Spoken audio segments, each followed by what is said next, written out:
Avanzamos en nuestra serie expositiva de las epístolas del apóstol Juan y tenemos un lema: Jesucristo, la vida, la luz y la verdad.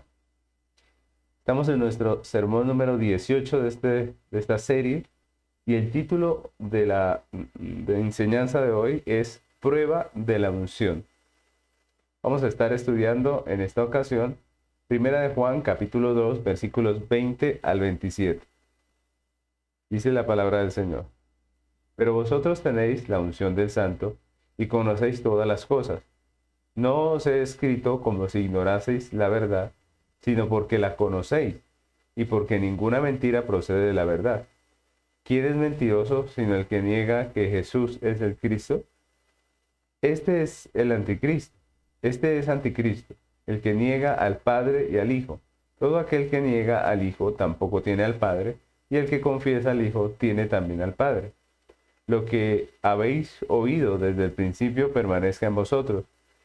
Si lo que habéis oído desde el principio permanece en vosotros, también vosotros permaneceréis en el Hijo y en el Padre. Y esta es la promesa que Él nos hizo, la vida eterna. Os he escrito esto sobre los que os engañan, pero la unción que vosotros recibisteis de Él permanece en vosotros, y no tenéis necesidad de que nadie os enseñe. Así como la unción misma os enseña todas las cosas, y es verdadera, y no es mentira, según ella os ha enseñado, permaneced en Él. Amén. Este es el texto que vamos a estar estudiando. Quisiera empezar contándoles que hace unos meses, en Egipto, un equipo de arqueólogos se dedicó a buscar la tumba del arquitecto de las pirámides de Giza. Esas pirámides icónicas que siempre aparecen cuando hablan de Egipto.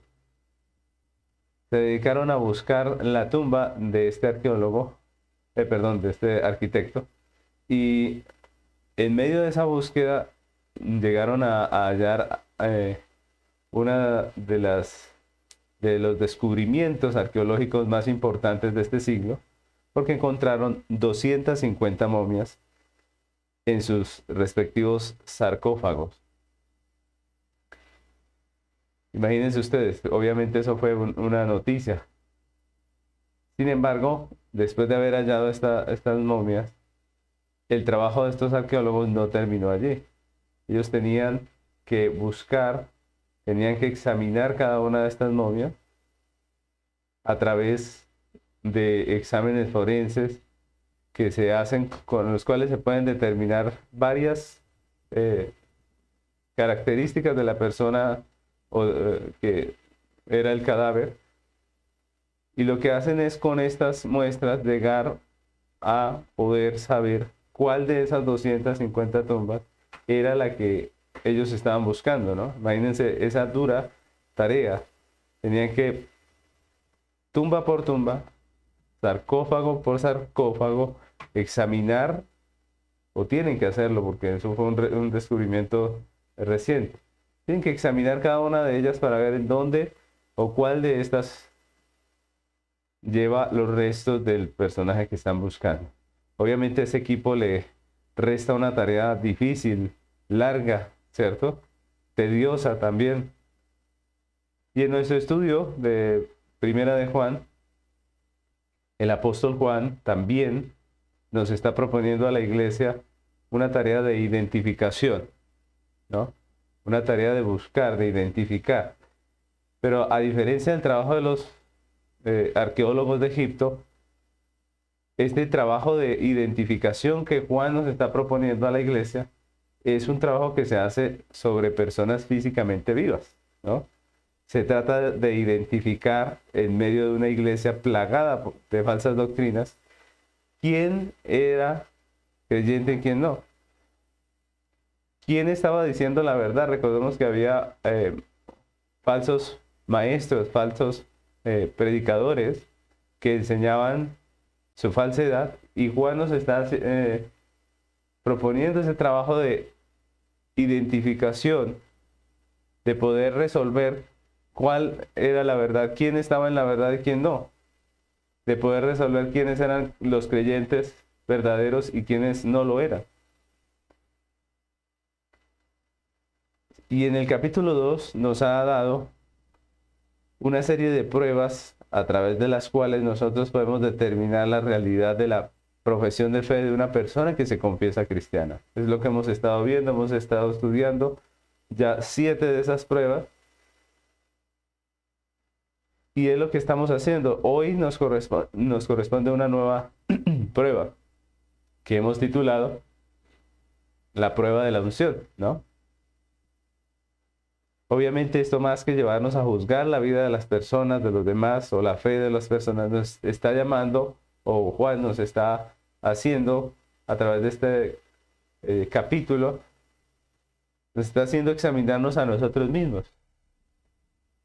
Y es lo que yo les animo, que a través de todas estas enseñanzas que estamos recibiendo, en vez de estar mirando la paja en el ojo ajeno, miremos la viga que puede haber en el nuestro.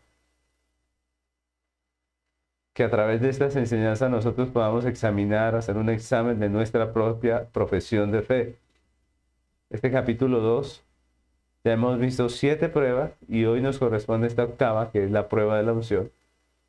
Y recordemos que Juan en la carta viene hablándonos del sistema pecaminoso de este mundo. Utiliza la palabra mundo para hablarnos de ese sistema pecaminoso.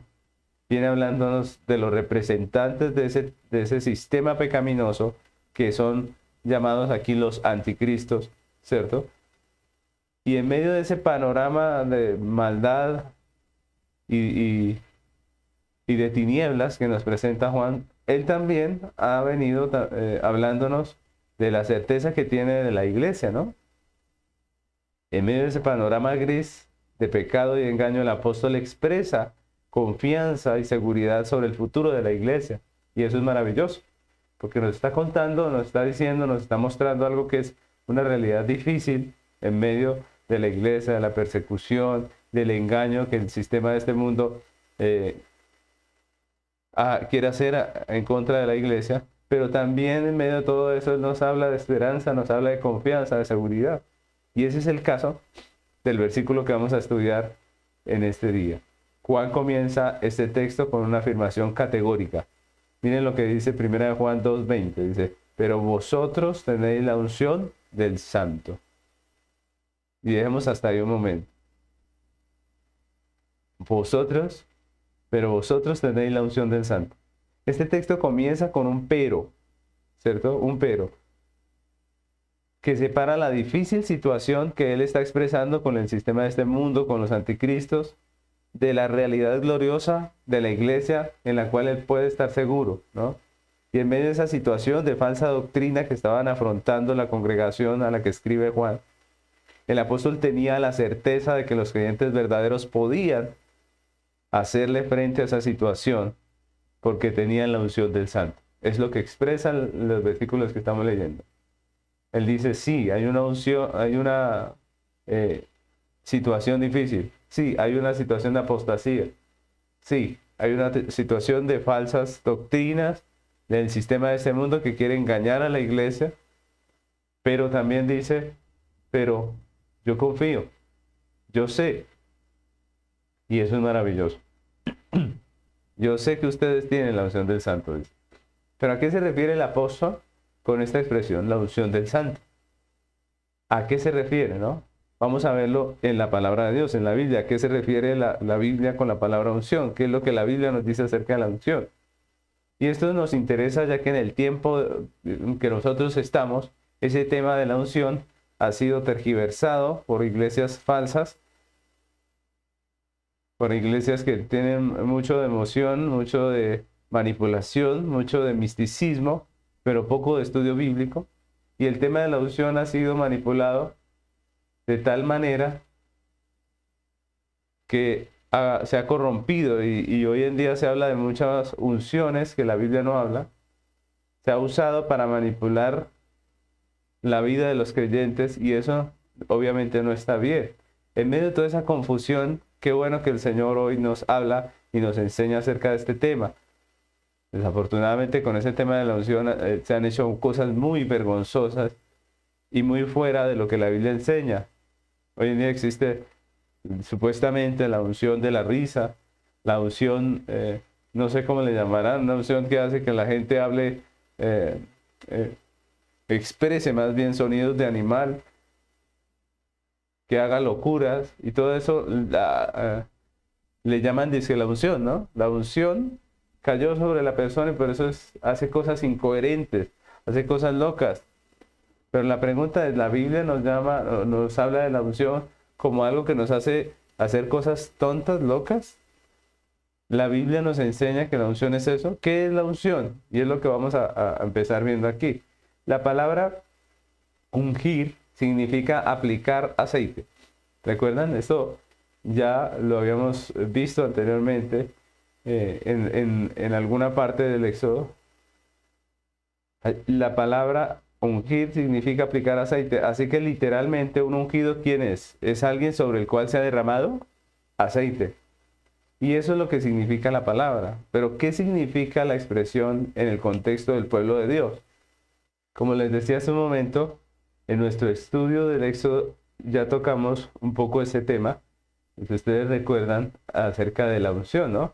Dijimos que literalmente ungido significa una persona sobre la cual se ha derramado aceite, pero el significado de esta expresión dentro del contexto del pueblo de Dios nos lo da la misma Biblia.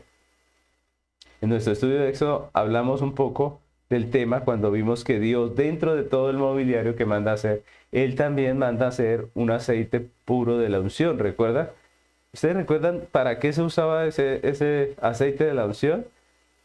Recordemos que cuando Dios llamaba o consagraba y enviaba a un hombre al oficio de sacerdote, de profeta o de rey dentro de la teocracia del Antiguo Testamento, pues vemos que el símbolo físico que se usaba para dicho llamamiento era la unción. Es decir, se ponía la persona delante y se le derramaba aceite y se le ungía, se le enviaba, se le consagraba para que hiciese ese oficio al que Dios le estaba llamando, ¿no? Entonces la palabra ungido se usaba para decir que alguien había sido llamado, que había sido consagrado por Dios o enviado por Dios a un determinado oficio, ¿no? Por eso el sacerdote, al profeta y al rey se le llamaba el ungido de Jehová. Por eso vemos tantas menciones en la Escritura, en el Antiguo Testamento, acerca del ungido del Señor. Por eso incluso a nuestro Señor Jesucristo se le llama el ungido, ¿cierto? Porque Él fue ungido para ser profeta, sacerdote y rey. Pero ¿por qué se derramaba aceite? Recordemos que el aceite representa en las Escrituras el derramamiento del Espíritu Santo sobre la persona llamada al oficio, ¿no? Ese poder, esa unción del Espíritu Santo que capacita a la persona con el poder de Dios para cumplir el llamamiento que Dios le hace. Es decir, no solamente le hace el llamado, sino le capacita, le dota con el poder de su Espíritu para que lo efectúe. Y este acto pues resalta el hecho de que así como el llamado del Señor es por gracia, también la capacidad para desempeñar dicho llamado hace parte de la gracia de Dios y proviene de Dios, ¿no? Eso es muy importante. Se ungía para decir, es Dios el que va a partir de ahora va a hacer a través de él esa obra. Pero la expresión ungidos no solo se usaba para los reyes, los sacerdotes, los profetas del Antiguo Testamento, sino que también se usó para el pueblo de Dios, para hablar de los hijos de Dios, de la iglesia, ya que todos los creyentes hemos sido también llamados a ser santos, hemos sido consagrados para vivir para Dios y hemos sido enviados también con una misión de ser luz al mundo, tanto en el Antiguo como en el Nuevo Testamento. Así que en cierta manera podemos nosotros decir que también la iglesia somos ungidos, que el pueblo de Dios somos ungidos del Señor. Por ejemplo, el salmista refiriéndose al pueblo de Israel dice en el Salmo 105:13, dice, y andaban de nación en nación, de un reino a otro pueblo, no consintió que nadie los agraviase, y por causa de ellos castigó a los reyes. No toquéis, dijo, a mis ungidos, ni hagáis mal a mis profetas. Miren que se está refiriendo al pueblo de Dios. ¿Y cómo le llama? Mis ungidos. Cuando dice no toquéis a mis ungidos, ni hagáis mal a mis profetas, las dos expresiones las usa el salmista para hablar del pueblo de Dios, no para hablar de los ministros, sino para hablar del pueblo de Dios. Así que la iglesia también somos nosotros, los creyentes, somos los ungidos de Dios. Cuando Juan dice que la iglesia tiene la unción del santo, nos está recordando que nosotros, como iglesia, también somos ungidos. Nos está recordando esta verdad que estamos viendo en el Antiguo Testamento, que hemos sido llamados, consagrados y enviados por Dios. Sobre los creyentes se ha derramado el Espíritu Santo, que es la capacidad para vivir la vida de fe aquí en la tierra como Dios nos ha llamado a vivirla. La vivimos por la obra del Espíritu Santo y es lo que nos está recordando el apóstol Juan. Recordemos que la salvación es una obra de la Trinidad. El Padre nos escogió para salvación, ¿cierto? El Hijo cumplió con su vida y muerte la obra de salvación y el Espíritu Santo aplica esa salvación a la vida del creyente. Esa es la obra trinitaria de la salvación. Y vemos al Espíritu Santo en esa obra de aplicar la salvación en el creyente. Y por eso podemos decir también que la iglesia somos los ungidos, porque se ha derramado el Espíritu Santo en nosotros, que nos capacita para vivir la vida aquí en la tierra consagrada a Dios, como Él nos ha llamado. Nos capacita para hacer la obra de Dios. Y es lo que el apóstol Juan nos está recordando. Pero el apóstol no se limita a hacer esa afirmación de que somos ungidos o que nosotros tenemos la unción del santo, sino que en estos versículos nos da una descripción del creyente verdadero que ha sido ungido por el Espíritu Santo. Y en esta descripción podemos ver 4 características claras que son lo que vamos a estar estudiando hoy, si Dios nos lo permite. 4 características del ungido del Señor, de la iglesia ungida, de los creyentes ungidos por Dios. La primera de estas características es que conoce la verdad. Conoce la verdad. En nuestro texto, en los versículos 21 y 22, Juan comienza diciendo: pero vosotros tenéis la unción del Santo y conocéis todas las cosas. No os he escrito como si ignoraseis la verdad, sino porque la conocéis y porque ninguna mentira procede de la verdad. Entonces miren que a pesar de que el mundo ataca a la iglesia tanto con la persecución como con el engaño de las falsas doctrinas y de las ideologías de este mundo, Juan está seguro de que los verdaderos creyentes tenían la unción del Espíritu Santo y conocían la verdad. Y eso es precioso lo que dice ahí el texto, ¿no? Es una seguridad que tiene el apóstol a pesar de las circunstancias. Recordemos que las circunstancias en esa iglesia eran difíciles, eran realmente difíciles. Y este conocimiento del que nos habla aquí el apóstol no es simplemente una comprensión mental de las doctrinas bíblicas. Recordemos que Juan en su carta ha usado la expresión la verdad para referirse ¿a quién? ¿Recuerdan? A Jesucristo. El verdadero creyente por la obra del Espíritu Santo ha conocido la persona y la obra de Cristo de una manera salvadora. No solamente intelectual, sino salvadora. El verdadero creyente por la obra del Espíritu Santo puede decir que conoce la verdad, que conoce a Cristo, que conoce la verdad del Evangelio. Y eso no quiere decir que conoce toda la profundidad de la teología, ¿no? Estamos hablando de que él conoce salvadoramente a Cristo, que él puede entender la salvación correctamente. Esa es precisamente parte de la obra del Espíritu Santo en la vida del creyente. Revelar a Cristo y su verdad y su evangelio a las personas, a los creyentes, a los que él va a salvar. El Espíritu Santo obra en el creyente revelándole a Cristo salvadoramente, dándole entendimiento de la doctrina, de tal manera que no solo comprende intelectualmente las verdades de la Biblia, sino que abraza esas verdades como suyas, como reales para su vida. Puede confiar en Cristo realmente para su salvación, puede confiar en ese evangelio que el Señor le está revelando. Sin esa revelación, sin la iluminación del Espíritu en el creyente para comprender las Escrituras, pues al pecador en tinieblas le sería imposible entender, creer y arrepentirse. No por la doctrina en sí misma, no por la Biblia en sí misma, no porque ella sea imposible de entender, sino porque el hombre es pecador, el hombre está en tinieblas. Primera a los Corintios capítulo 2, versículo 9 dice: antes bien, vamos a leer hasta el 16, miren lo que dice. Dice: antes bien, como está escrito, Cosas que ojo no vio, ni oído yo, ni han subido en corazón de hombre, son las que Dios ha preparado para los que le aman. Pero Dios nos las reveló a nosotros por el Espíritu, porque el Espíritu todo lo escudriña, aún lo profundo de Dios. Porque ¿quién de los hombres sabe las cosas del hombre, sino el Espíritu del hombre que está en él? Así tampoco nadie conoció las cosas de Dios, sino el Espíritu de Dios.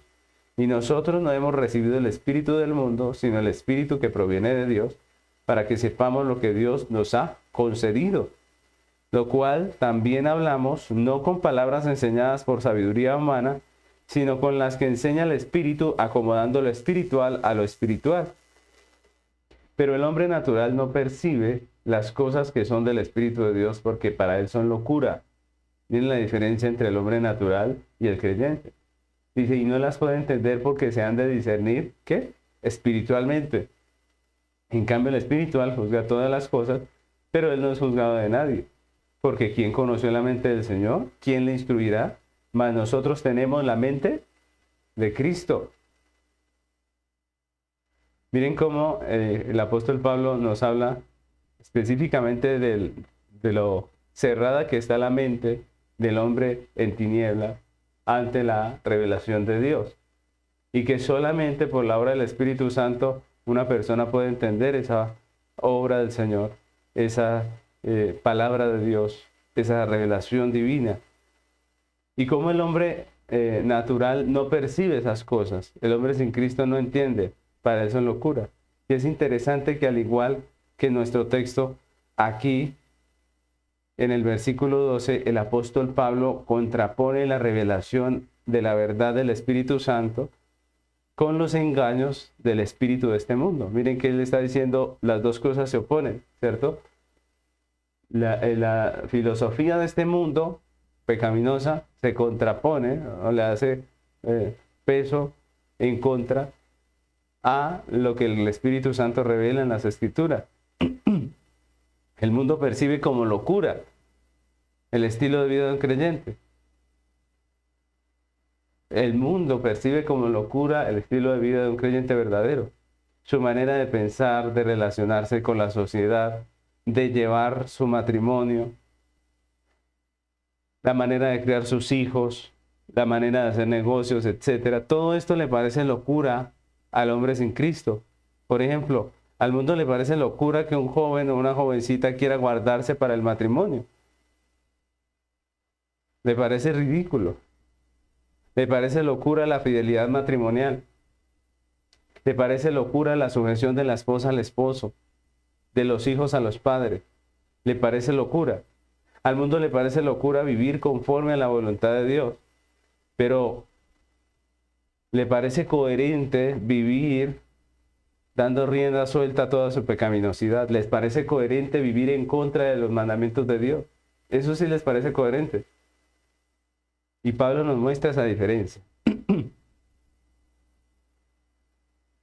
Pablo, al igual que Juan, dice que nosotros los creyentes no hemos recibido el espíritu del mundo. Nosotros no vivimos así. Para nosotros las cosas no son como para el mundo, sino que nosotros hemos recibido el espíritu de Dios. Nosotros andamos en libertad. Nosotros vivimos de una manera diferente. Pensamos de una manera diferente a este mundo. Y esa es la misma seguridad que tenemos los pastores hoy en día. En este tiempo nosotros también sabemos que los creyentes verdaderos por la obra del Espíritu Santo conocen la verdad. Por la obra del Espíritu Santo andan en la verdad. Por la obra del Espíritu Santo caminan en la verdad. Perseveran en la verdad. Y esa es nuestra seguridad.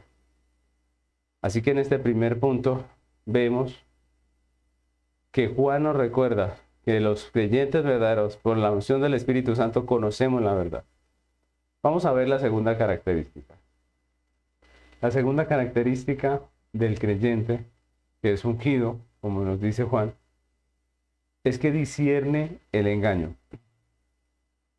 En el texto, en el versículo 22 y 23, el apóstol Juan continúa diciendo, ¿quién es el mentiroso sino el que niega que Jesús es el Cristo? Este es anticristo, el que niega al Padre y al Hijo. Todo aquel que niega al Hijo tampoco tiene al Padre. El que confiesa al Hijo tiene también al Padre. Como la iglesia, por el Espíritu Santo, conoce a Cristo, conoce la verdad, como nos dice el primer punto de nuestra enseñanza. Como la iglesia entiende la verdad, pues también puede discernir cuando el mundo le quiere engañar. También puede discernir cuando el mundo intenta engañarle. Y es lo que Juan nos está expresando en este segundo punto. Recordemos que hemos visto que las ofertas pecaminosas del mundo vienen disfrazadas de piedad. Las ofertas pecaminosas del mundo vienen disfrazadas como cosas buenas, como cosas piadosas. Recordemos que los anticristos, es decir, los representantes del mundo, se visten como siervos de Dios. Y en la Biblia el apóstol Pablo nos advierte esto precisamente en 2 Corintios capítulo 11, versículo 13 al 15, donde dice: porque estos son falsos apóstoles, obreros fraudulentos que se disfrazan como apóstoles de Cristo, y no es maravilla porque el mismo Satanás se disfraza como ángel de luz. Así que no es extraño si también sus ministros se disfrazan como ministros de justicia, cuyo fin será conforme a sus obras. Entonces miren cómo el discurso de este mundo, al igual que los argumentos de la serpiente allá en el huerto, es engañoso y es elocuente. Nosotros no podemos subestimar el engaño del mundo. El engaño del mundo es elocuente, convence. El engaño del mundo hace que muchos tomen por cierto lo que es falso, por justo lo que es injusto, y por bueno lo que es abiertamente malo. Y es tan elocuente el mensaje del mundo que muchas veces gran cantidad de personas caen en ese engaño.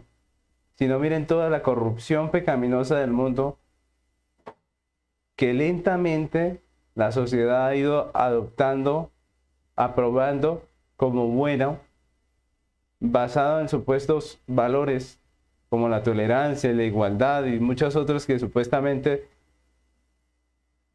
son valores piadosos, pero que la verdad es que engañan. La verdad es que se usan es para engañar y para hacer que las personas terminen creyendo que lo bueno es malo y que lo malo es bueno. Muchas personas que se profesan cristianas han caído en ese engaño. Y es más, no solamente creyentes o personas que se profesan creyentes han caído en ese engaño, sino instituciones completas, iglesias, denominaciones completas han caído en esos engaños y en esas mentiras. Y hoy son defensoras de muchas de esas ideologías del mundo.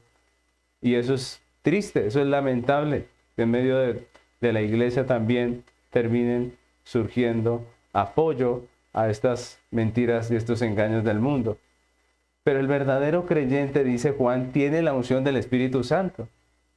El verdadero creyente conoce la verdad. Y por eso, aunque al principio pueda sentirse atraído por la mentira, finalmente no se va a dejar engañar. Finalmente no se va a dejar engañar. Juan dice en el versículo 22, ¿quién es el mentiroso sino el que niega que Jesús es el Cristo? Este es anticristo, el que niega al Padre y al Hijo.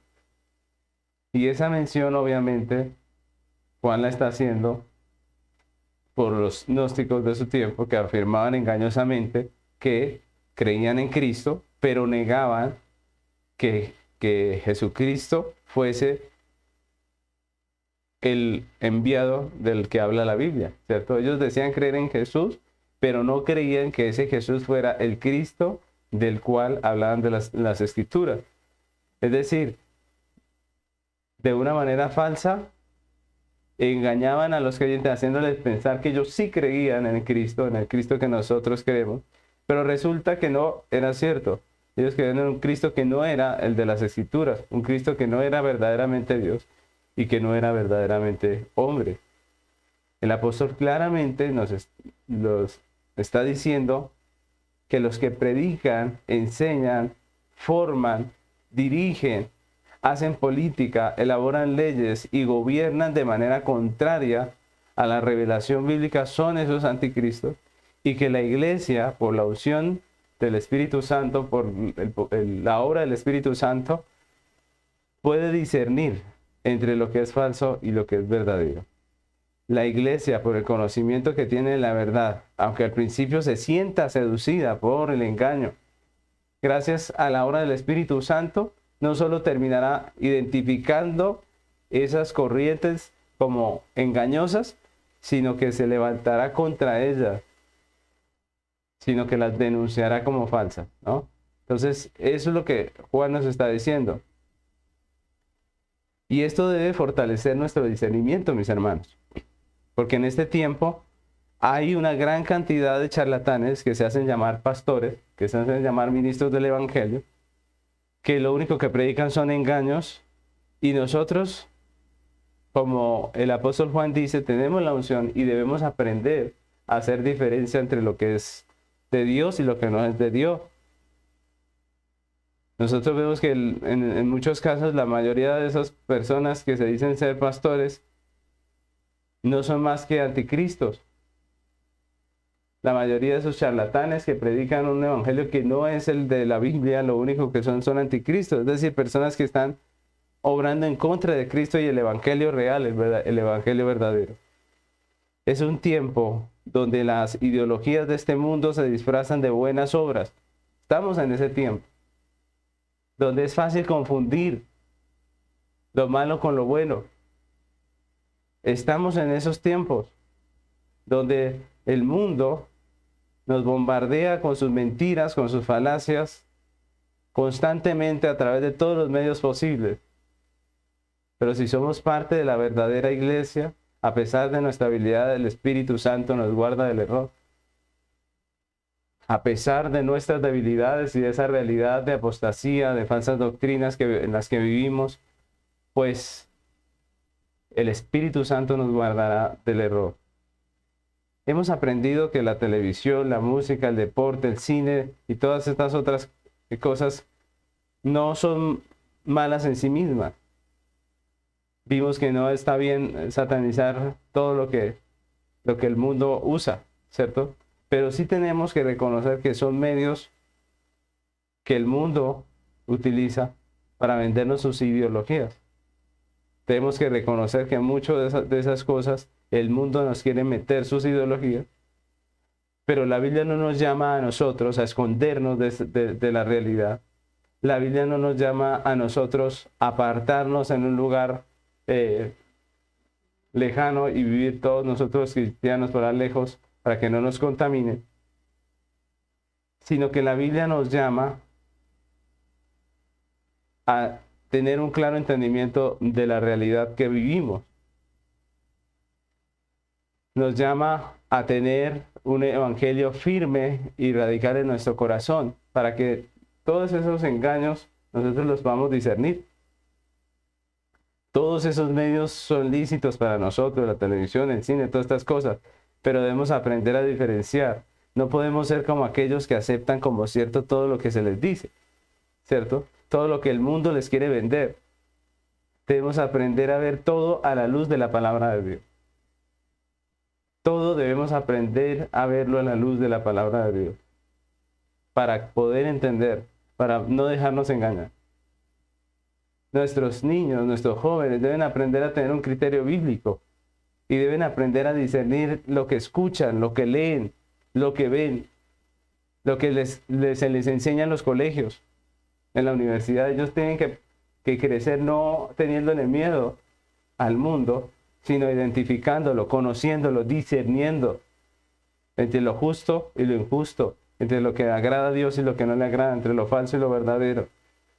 Y como creyentes, en vez de satanizar los medios que hay por medio de los cuales se promueve ese sistema del mundo, lo que deberíamos era usarlos para proclamar el evangelio. Lo que deberíamos era, más bien los creyentes, ser creadores de contenido bíblico, de contenido evangelístico por medio del cual el mundo conozca a Cristo. En vez de satanizar los medios, tomemos los medios, tomemos aquellos recursos que no son sino canales por los cuales se puede transmitir un mensaje.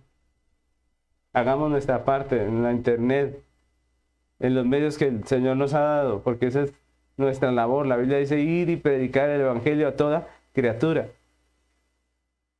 Entonces, el apóstol Juan nos está mostrando que el verdadero creyente por la unción del Espíritu Santo, puede percibir cuando le quieren engañar, para poder rechazar el engaño y aprobar lo que es verdadero. La tercera característica del ungido del Señor es que permanece en el evangelio histórico. Permanece en el evangelio histórico. En el texto, en los versículos 24 y 25, el apóstol Juan continúa diciendo: lo que habéis oído desde el principio, permanezca en vosotros. Si lo que habéis oído desde el principio permanece en vosotros, también vosotros permaneceréis en el Hijo y en el Padre. Y esta es la promesa que Él nos hizo, la vida eterna. Y aquí Juan habla del Evangelio como el mensaje que se ha oído ¿desde cuándo? Desde el principio. El Evangelio es una verdad inalterable desde el comienzo.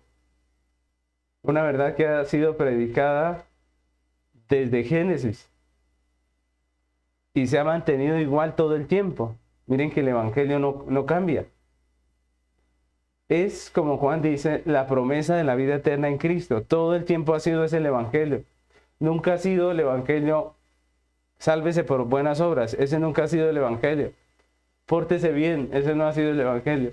No. El Evangelio ha sido la salvación como una gracia por medio de Cristo y de su obra redentora. El Evangelio que hoy se predica es el mismo que se le dio a Adán y Eva en el huerto. Es el mismo que se representó en el tabernáculo, en el mobiliario. ¿Ustedes recuerdan cuando estudiamos el mobiliario? El mismo Evangelio que representaba el sacerdote. ¿Se acuerdan que era el mediador? El sacrificio que era el sustituto por el pecado. El mismo que anunciaron los profetas, que se cumplió en Cristo. El mismo que anunciaron los apóstoles, que predicaron los apóstoles en esta tierra. El Evangelio no puede cambiar.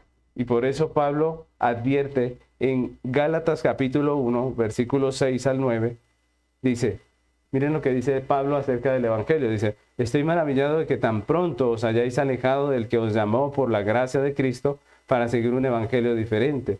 No que haya otro, sino que hay algunos que os perturban y quieren pervertir el Evangelio de Cristo. Mas si aún nosotros o un ángel del cielo os anunciare otro evangelio diferente del que os hemos anunciado, sea anatema. Como antes hemos dicho, también ahora lo repito: si alguno os predica diferente evangelio del que habéis recibido, sea anatema. Claramente el apóstol Pablo está diciendo que solamente hay un evangelio. Que el que predica otro evangelio sea anatema. Y esto obviamente encierra dentro de este grupo a los gnósticos. Estaban predicando un evangelio diferente. Más adelante el escritor Judas, en el capítulo 1, versículo 3, dice: amados, por la gran solicitud que tenía de escribiros acerca de nuestra común salvación, me ha sido necesario escribiros exhortándoos que contendáis ardientemente por la fe que ha sido una vez dada a los santos. Miren lo que este escritor dice: hay solo un evangelio dado una sola vez a los santos.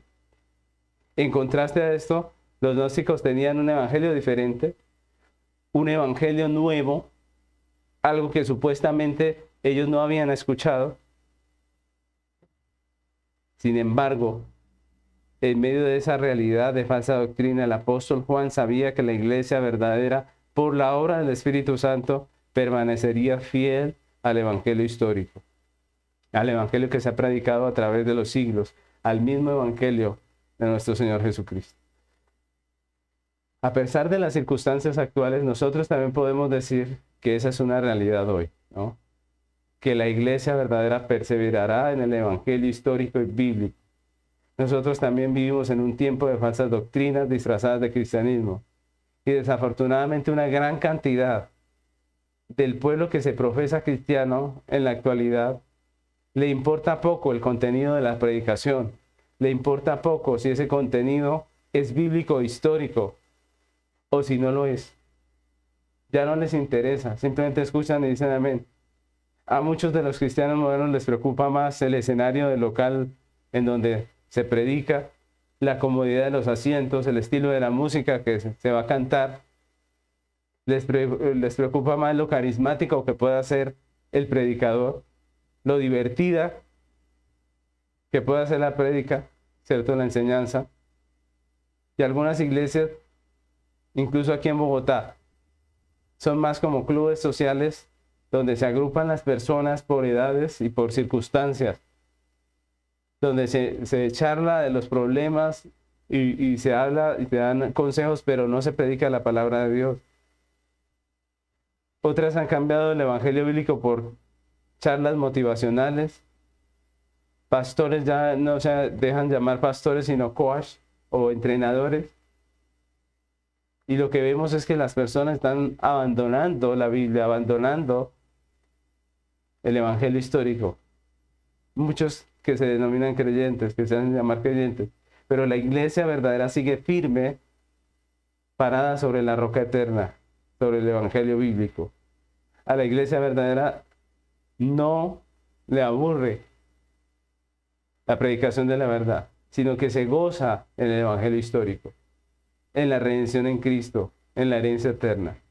Isaías 61:10 dice: en gran manera me gozaré en Jehová, mi alma se alegrará en mi Dios, porque me vistió con vestiduras de salvación, me rodeó de manto de justicia, como a novio me atavió, y como a novia adornada con sus joyas. No estamos los creyentes en busca de algo nuevo. No estamos los creyentes en busca de una nueva doctrina, de una nueva revelación. Los creyentes verdaderos anhelamos el evangelio de siempre, el evangelio de gracia de nuestro Señor Jesucristo. Ese evangelio por el cual tenemos una herencia eterna. Disfrutamos de un gozo de su salvación. Y nos recreamos en la perfecta y preciosa obra de nuestro Señor y Salvador Jesucristo. La cuarta característica del creyente ungido es que crece continuamente en la fe. Crece continuamente en la fe. En el texto, en los versículos 26 y 27, el apóstol Juan continúa diciendo: os he escrito esto sobre los que os engañan, pero la unción que vosotros recibisteis de él permanece en vosotros, y no tenéis necesidad de que nadie os enseñe, así como la unción misma os enseña todas las cosas, y es verdadera y no es mentira, según ella os ha enseñado, permaneced en él. Miren cómo termina Juan este texto, ¿no? Juan ha dicho que la iglesia verdadera, por la obra del Espíritu Santo, conoce a Cristo y su verdad. Ha dicho que la iglesia verdadera discierne el engaño. Ha dicho que la iglesia verdadera permanece en el evangelio histórico. Y ahora, basado en todas esas cosas, haciendo una referencia a los gnósticos que los querían engañar, el apóstol Juan dice que los creyentes no necesitan que nadie les enseñe el evangelio, porque ellos ya le conocen. Ellos ya conocen el evangelio.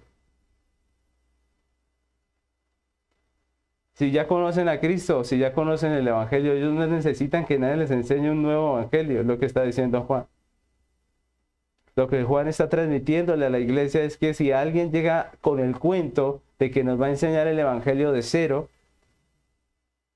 como algo totalmente novedoso, que nos va a enseñar un nuevo evangelio, pues tenemos que decir que es falso. Porque si es el verdadero, no es nuevo. Es el mismo evangelio que se ha predicado por los siglos. Juan se expresa de esta manera porque se supone que los que son parte de la iglesia ya han conocido el evangelio y saben que es el mismo evangelio de siempre, el mismo evangelio del Señor Jesucristo. Obviamente Juan no está negando la necesidad de verdaderos ministros y verdaderos maestros del evangelio que nos ayuden a crecer en la fe del Señor Jesucristo, sino que nos está hablando de aquellos falsos maestros que traen un nuevo evangelio, que quieren enseñar algo que no es real y que no es lo que se ha enseñado a través de los siglos. Si nosotros vemos, en vez de Juan decir que no deben haber pastores ni maestros, que es lo que algunos interpretan, lo que nos está enseñando es que la iglesia verdadera crece en el conocimiento del Señor a través de la obra del Espíritu Santo. Miren lo que dice el 27, la segunda parte, dice: así como la unción misma os enseña todas las cosas y es verdadera y no es mentira, según ella os ha enseñado, permanecer en él. Juan dice que el Espíritu Santo nos enseña. Recordemos que estamos hablando de la unción, de la obra del Espíritu Santo. Que el Espíritu Santo nos enseña, y nosotros sabemos que el Espíritu no nos enseña de una manera audible. Es decir, nosotros no podemos oír la voz del Espíritu como una voz audible, como algunos sugieren, ¿no? Sino que el Espíritu Santo ha escogido una manera de hablarnos. ¿Cómo nos habla el Espíritu Santo? A través de las Escrituras que Él mismo inspiró, ¿cierto? Recordemos que los apóstoles nos decían: miren las Escrituras, que son inspiradas por Dios. Esa es la voz del Espíritu. Ustedes hacen bien en estar atentos a ellas, dijo el apóstol Pedro. Miren lo que dice 2 de Pedro 1:21, dice: porque nunca la profecía fue traída por voluntad humana, sino que los santos hombres de Dios hablaron siendo inspirados, ¿por quién? Por el Espíritu Santo. El Espíritu Santo nos habla a través de la Escritura. Si queremos oír la voz del Espíritu Santo, leamos las Escrituras. También sabemos que Dios mismo llamó y ungió con el Espíritu Santo a hombres para el oficio de enseñar su evangelio, para que la iglesia crezca en el conocimiento y en la fe. Dice Efesios capítulo 4, versículo 11 hasta el 15. Dice: y Él mismo, hablando del Señor, constituyó a unos apóstoles, a otros profetas, a otros evangelistas, a otros pastores y maestros, a fin de perfeccionar a los santos para la obra del ministerio. ¿Para qué? Para la edificación del cuerpo de Cristo, de la iglesia, hasta que todos lleguemos a la unidad de la fe y del conocimiento del Hijo de Dios, a un varón perfecto, a la medida y la estatura y la plenitud de Cristo, para que ya no seamos niños fluctuantes llevados por doquiera de todo viento de doctrina, por estratagema de hombres que para engañar emplean con astucia las artimañas del error, sino que siguiendo la verdad en amor crezcamos en todo, en aquel que es cabeza, esto es, Cristo. Miren que sí es necesario los pastores, los maestros. Miren cómo Dios los consagró para el oficio, para que la iglesia verdadera creciera a través de la enseñanza de ellos. Entonces Juan nos deja ver que una característica de los verdaderos cristianos es que son edificados por medio de la palabra y del Espíritu a través de los verdaderos ministros y maestros que les enseñan el evangelio bíblico, histórico, y les ayudan a crecer en la fe. Juan no estaba diciendo que la iglesia no necesita maestros. Lo que estaba diciendo es que la iglesia no necesita que le enseñen el evangelio como algo nuevo, porque el evangelio es el mismo de siempre. Pero que la iglesia crece porque el Espíritu Santo le enseña a través de la palabra y de los ministros que él mismo ha ungido para ese oficio. ¿Es esa la realidad de nuestras vidas? ¿Estamos creciendo en la obra del Señor? ¿Estamos aprendiendo? ¿Estamos anhelando crecer cada día? ¿Estamos anhelando cada día saber más y conocer más de nuestro Señor y Salvador? ¿Estamos procurando crecimiento en la fe, de modo que ya no seamos arrastrados por doctrinas falsas, sino que más bien seamos útiles en la obra del Señor? ¿Esa es nuestra realidad? ¿Estamos propendiendo por una vida de fe cada día más fuerte, por un cristianismo cada día más maduro, por llegar a ser instrumentos de Dios para la salvación de otros, para el crecimiento de otros, para el discipulado de otros? ¿Estamos creciendo? ¿Recuerdan las palabras en Hebreos, donde el escritor dice: debiendo ustedes ya ser maestros, todavía son niños que necesitan de la leche? La pregunta es: ¿nosotros estamos así? ¿O estamos fortaleciéndonos en el Señor? ¿Estamos edificándonos? Estamos estudiando la Sagrada Escritura. Estamos preparándonos para ser instrumentos útiles para el Señor. Así que, mis hermanos, podemos concluir esta enseñanza diciendo que todos los creyentes son ungidos del Señor. No podemos creer esos engaños que dicen por allí, que vengan, que vamos a dar la unción del Señor. Le vamos a repartir la unción a todo el que venga. Pues eso es un engaño, porque todos los creyentes somos ungidos. Y es por esa unción, por esa obra del Espíritu Santo en nosotros, que conocemos la verdad, que hemos aprendido, que hemos entendido el Evangelio. Es por la obra del Espíritu Santo que comprendemos la verdad, que discernimos el engaño. Solamente la obra del Espíritu Santo. El obrar del Espíritu Santo en nosotros nos libra del engaño. Es por la obra del Espíritu Santo que permanecemos firmes en el Evangelio bíblico, histórico, en el mismo Evangelio de siempre, en el que dijo el apóstol Pablo. Dijo, no que hay otro Evangelio, sino que algunos quieren pervertir el Evangelio de Cristo. Es por la obra del Espíritu Santo que crecemos continuamente en la fe, que somos edificados como casa espiritual, como sacerdocio santo, que somos fortalecidos en nuestra fe. Es por el Espíritu Santo que la doctrina se afirma en nuestros corazones y cada día podemos seguir de la mano de nuestro Salvador. Yo les invito, mis hermanos, a que terminemos este tiempo, esta enseñanza, agradeciendo a Dios por la obra de su Espíritu Santo. Agradeciendo a Dios por los ministros que Él ha puesto, los maestros que Él ha puesto para enseñarnos el Evangelio. Yo les invito a que terminemos este tiempo pidiéndole perdón al Señor por la negligencia que muchas veces la iglesia tiene hacia el estudio bíblico. Porque somos capaces de ver un partido de fútbol, una película, pero no escuchar una hora de sana doctrina, de una clase bíblica.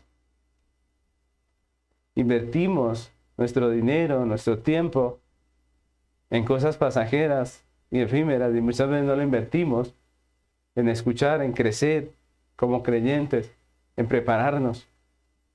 Yo les invito a que terminemos este tiempo pidiéndole a Dios que nos ayude, que por la obra del Espíritu Santo nos ayude a crecer y a vivir conforme a lo que Él nos está llamando. Oremos. Señor amado, queremos hoy agradecerte esta realidad que tú nos enseñas hoy acerca de la unción que tiene el creyente. Señor, podemos decir como Juan que hemos sido ungidos, que tenemos la unción del Santo. Y es por esa unción del Santo que tú nos has dado a entender tu verdad. Es por esa unción del Espíritu Santo que nosotros podemos hoy comprender el Evangelio. Gracias, porque no tenemos necesidad que nadie nos lo presente como algo nuevo, porque ya lo conocemos. Tú nos lo has enseñado a través de tu palabra, a través de los siervos que tú has puesto en esta tierra. Queremos agradecerte por cada una de esas personas que tú has usado para nuestro crecimiento. Queremos agradecerte porque en tu soberana gracia nos has permitido conocerte, conocer tu verdad. Queremos agradecerte porque a través del tiempo nos has preservado el error, nos has guardado el error. Gracias por habernos sacado de las tinieblas a la luz. Gracias por habernos dado entendimiento. Gracias porque como iglesia hemos crecido. Salimos de un evangelio emocional y ahora estamos en el camino, en el sendero del evangelio bíblico.